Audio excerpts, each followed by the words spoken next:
fine. It makes no difference to me because the words that are spoken are either true or not true on their own. Okay, the authorship of Matthew is, or any of the Gospels, is such that the only sense in which it matters who the author was is whether or not we're going to claim that this was an eyewitness to it. Not that having an eyewitness necessarily makes the claims true, but there is definitely a reduction in reliability between an eyewitness and hearsay of an eyewitness. Wouldn't you agree with that? I would agree, but I wouldn't say secondhand evidence is we can't totally throw out secondhand evidence. And when did I say that? I was just clarifying. I didn't say you said that or anything. Okay, fair enough. I wouldn't say that either. So at least there's one little area that we agree on. So now we've got a book, for example, Matthew.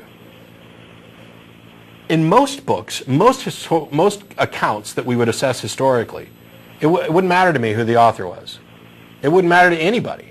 It might be nice to know who the author was, and it could be reported by somebody else that this guy was an actual eyewitness. But then when we go and investigate, there is the issue of why would an eyewitness rely so heavily on other accounts, which I know you're eager to answer that. I'll let you get to it in a second. But when you address this, it's one thing to say that from the standpoint of normal historical methods and validation, I find that the claim of authorship is justified. And somebody else could say that I find the claim of authorship is not justified. And that's what the debate is about. That's what the debate is about. And I'm stating that I'm of the opinion, based on what I've read, that there is sufficient reason to question the authorship. I know, that's why I'm calling. And that's all I claimed in that video. And you're admitting that there's a debate about this, which was all I was claiming. And I even got specific and said I don't want to get into the issue of the historicity of Jesus or the specifics about the authorship. Because all I'm saying is that you cannot claim that this is necessarily so.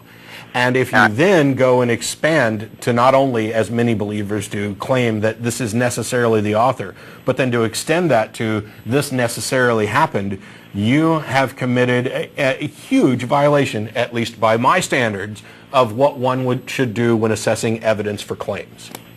No, not at all.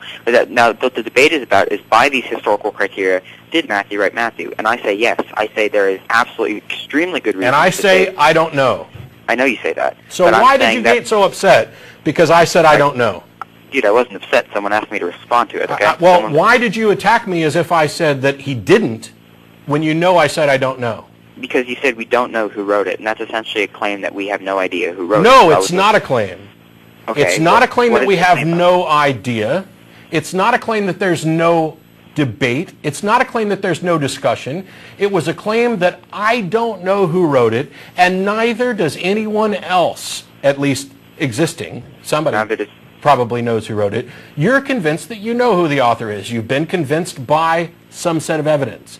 Not everybody's convinced. There is a debate, as you've already admitted. You knew that my position was I don't know, and yet you debunked it as if I asserted, in your own words, that we have no idea. Why did you do that? Why so dishonestly? No, it wasn't dishonest. Could I respond? My rebuttal was to you said, well, I don't know who wrote it. We don't have enough evidence to determine who wrote it. Right. Right. And so I was saying, no, not true at all. Let's look at your reasons why it's questionable. Let's debunk those. Then let's look at some of the positive reasons why we do know who wrote it. You didn't. You didn't debunk them. Yes, I did. You asserted positions the opposite. But I want to be as fair to you as possible. Okay. So give the YouTube account where you posted this video so the viewers from this show can go watch and see what your rebuttal was. Okay. And we'll also make sure that there's a link up to the specific episode that you're addressing. So when you make fun of me with your pseudo-mongoloid voice, they can actually go watch the original video to see that I did nothing of the kind. So what's the YouTube channel? The YouTube channel is youtube.com/Kabane the Christian. The YouTube video is entitled A Reply to the Atheist Experience on Matthew. Yep. All right, there you go. And we'll see about getting a link up with the other video. But Tommy, for now at least, That's way more of the show. There's 2 other people on hold that have been on hold for a long time, and Don's got a topic to go to, and we're getting nowhere. Thanks for taking my call. Sure, thanks. I wasn't sure that Tommy was necessarily going to call in. Somebody pointed me to the video where he decided to debunk something that I didn't say and then go on. But in any case, you can go... So this is a YouTube response to some clip that... To a clip from one of our shows? Yeah, okay. Where I talk briefly.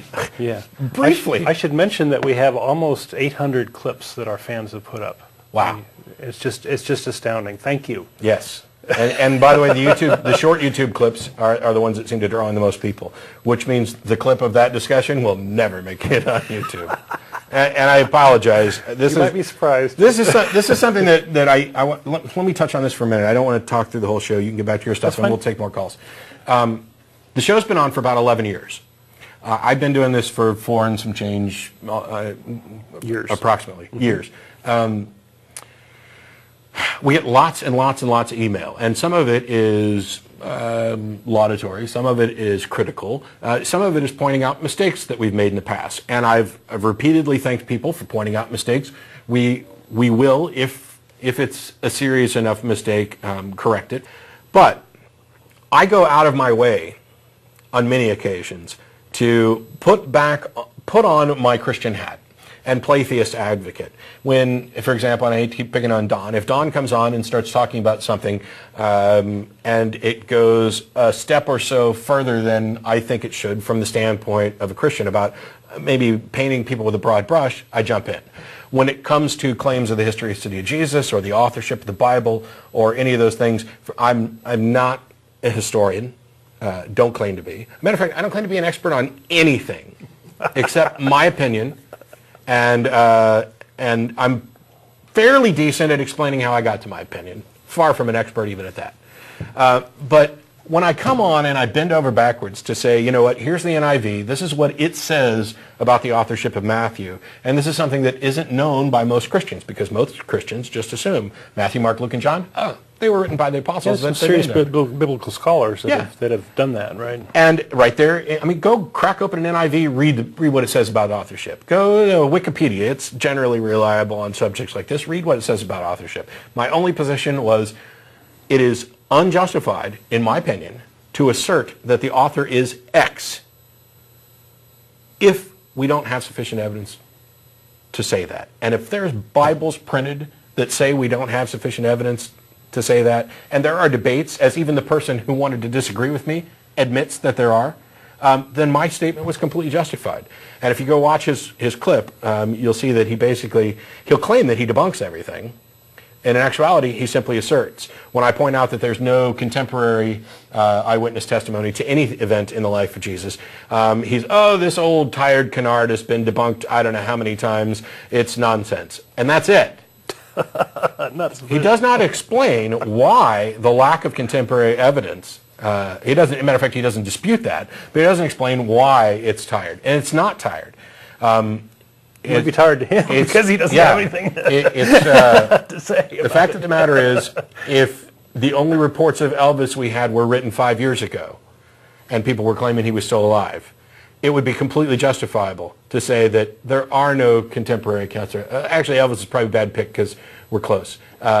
George Washington. If we had no record of George Washington and no conversations about him, and not even any claims of any eyewitness testimony until 65 years ago, it would be justifiable to say, you know what, we don't have any accounts written during the time that he was supposedly alive.